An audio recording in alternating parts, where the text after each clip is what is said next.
Storyteller Circus is coming to your town. The best bang for your buck, it is the only game around where you forget about your troubles, at least for a little while. We never charge a cover, we just want to see you smile. Here at Storyteller Circus, and we're coming to your town. Underneath this old here big top is where the adventure will go down. Here at Storyteller Circus. Well, hello, all my circus freaks out there. It's story time, and I am your humble storyteller. Well, I broke out the old map of Arcona. Haven't seen that in a while, not since the move. Don't know why it's taken me so long to put it back up, but hey, there it is. This next video I wanted to wait until I had every piece and not just do a dozen unboxing videos. But this is going to be the next iteration of the storyteller character. Okay? And I've put a lot of time and thought and effort and money into this.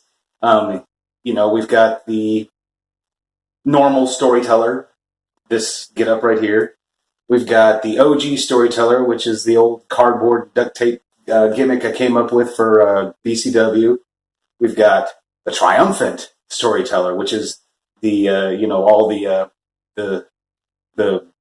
cobbled together steampunk armor, baseball pads and stuff. That's the triumphant storyteller. This one is going to be the magnificent storyteller. Okay, and his role in the coming events is he will be the MC, of the wrestling. And so here it is, the pieces of the magnificent storyteller. Okay, each piece has been meticulously chosen and pondered over for the last 3 or 4 months when I had not a whole lot to do. So I'm just going to go through them and kind of give you, a little bit of the story behind, finding it, acquiring it, and whatnot. Some of them are just, I ordered it off as Amazon and waited a week or so for it to arrive. But there are some that have a pretty, kind of cool story behind them. So we'll start off with the boots. Okay, these are rain boots. But up underneath everything, they look like, maybe a medieval boot. I thought about getting, maybe some shoe toppers or actually finding some boots. But, this was the cheapest, easiest way I found. And I was able to get it from a local hardware store close to where I live. So, supporting my local businesses instead of giving my money to Amazon. But, yeah, the boots. Okay? And then we've got a new shoulder pauldron, which Amazon.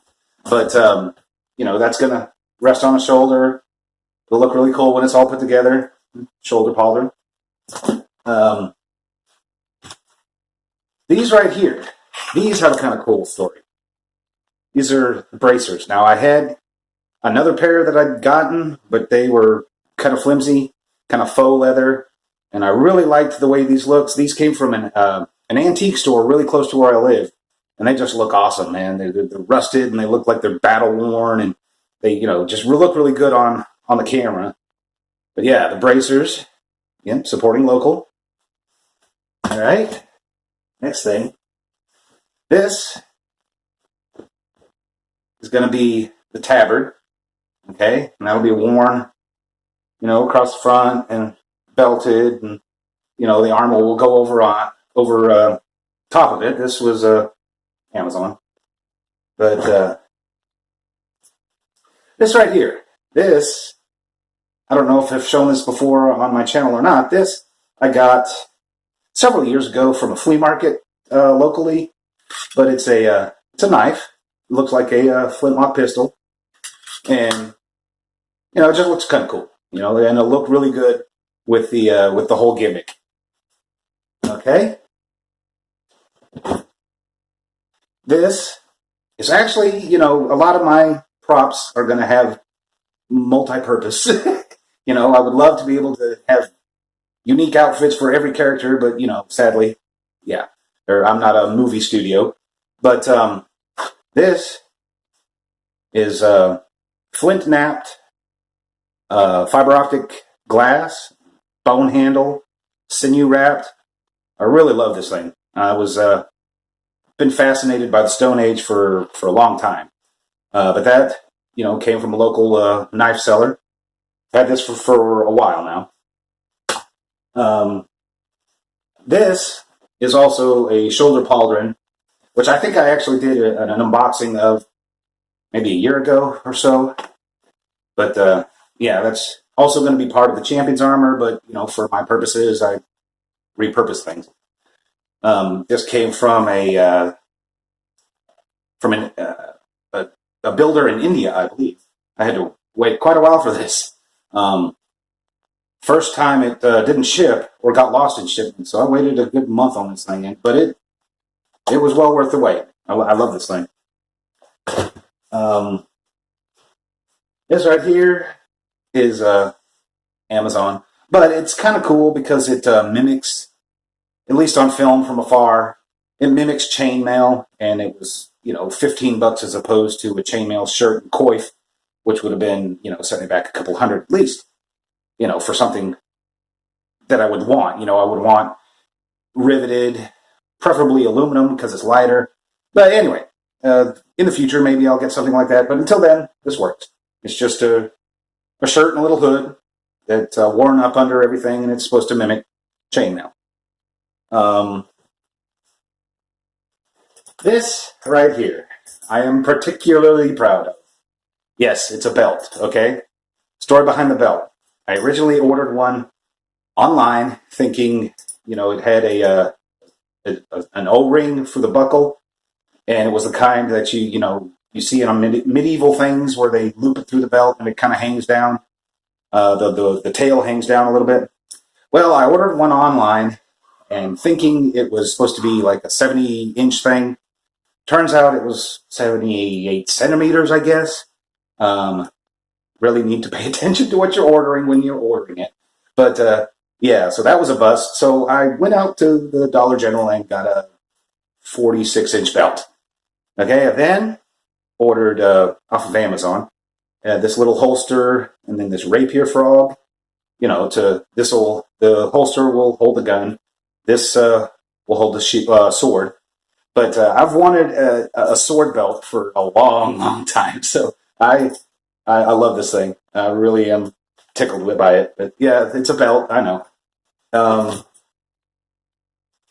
This, I haven't quite decided if I want to wear the mask. It's just something I got at Dollar General around Halloween time a year or so ago.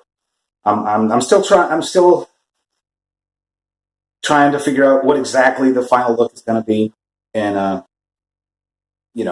but it's just a little mask. I might try it. I don't know.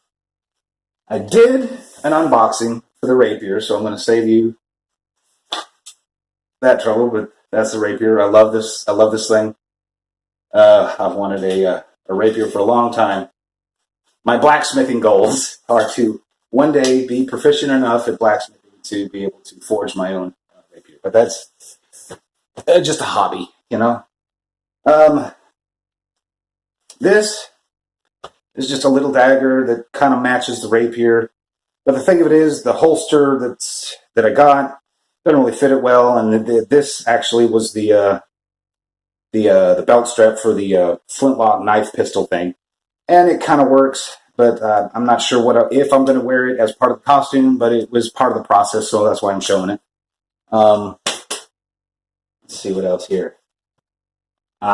This. Again, this came from the local antique store, and this is the hide of an ibex, which is a type of mountain goat found in Afghanistan area, I believe. Used to be found in parts of Spain and maybe North Africa. I believe this one was actually harvested in Mexico, where there is a small population that was brought in around the 50s or 60s as part of, kind of a caged hunts. Although are in something resembling their natural environment in the Florida mountains there in Mexico. And the hunt is highly regulated. But yeah, Persian ibex hide, and it looks really cool when it, like I said, when everything's put together. And I found this at the same antique store where I found the bracers. Now, my favorite part of the whole gimmick. Some of y'all might have seen this from my trip to Florida, but a tricorn hat. There's a story behind this one. I went to Florida for a small vacation, and while I was there, I looked up local costume stores and found one. Talked to this lady. She brought me the hat and then the feathers, which then I sewed in myself. I'm quite proud of it. Now, I might do some more tinkering with the more bits and bobs, but yeah, this is Storyteller's new hat. It's got the feathers. This thing right here, if I can, yeah, right there. It was actually a really cool looking pen that my roommate gave me when we were cleaning a bunch of stuff out during the move. There's a story behind all these feathers in the lore. I'll get into that probably a video or two down the line. But that's all the parts to the new costume, the magnificent Storyteller. And I'll do a reveal in my next video, which is going to be, hopefully, if I can get the guys together, it's hopefully going to be show 1 of Warcry. I'm really looking forward to that, but that's not something I can do on my own. I really need help with that because there's a lot that goes into it. But that's about it for y'all now. So like, follow, comment, share, and subscribe if you haven't already. I love y'all, and I hope to hear from you soon, all my circus freaks.